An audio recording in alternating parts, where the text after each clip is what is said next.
So welcome to Linear Integrated Circuit Laboratory. Today we are going to see the design of inverting amplifier. So this is the circuit of inverting amplifier which has an op-amp and two resistor, one input signal. So as we have seen in the theory class, the functions of inverting amplifier is it should amplify the input, whatever the input we have given in the input side, it should amplify in the output side, depends on the gain of this op-amp. The gain can be calculated by using the formula minus RF by R1, and it should has the 180 degree phase shift, because we know the gain is minus RF by R1. That minus sign indicates that there is a phase shift in the output side. So let's go for the circuit. So here you can see the circuit is connected in the breadboard. Op-amp which has two resistor connected as per the circuit diagram. This is the power supply.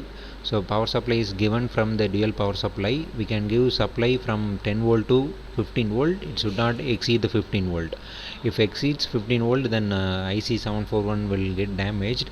So you should set carefully. And this is the function generator.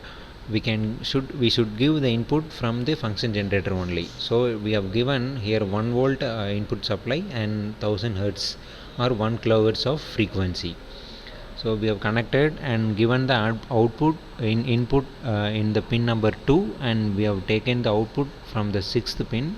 We know the 6th pin is the output pin of op-amp IC741, and you see here the output in the CRO, which has two signal. The bottom signal is input, then upper signal is the output.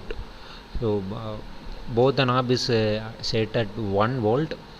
So if you are calculating the output voltage, the input voltage is 1 volt, output voltage is, it covers two boxes into 1 volt, so 2 volt. So it amplifies the input signal.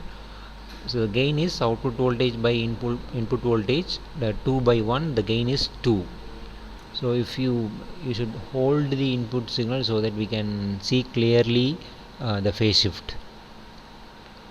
So we have holded the maximum. When you see here, the input signal starts from the positive, at the same time the output signal starts from the negative.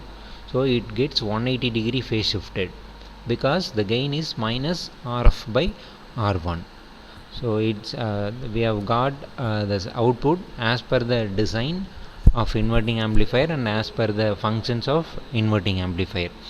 So likewise you design non-inverting amplifier as we have seen in the theory class and check the output. We will see in the next class. Thank you.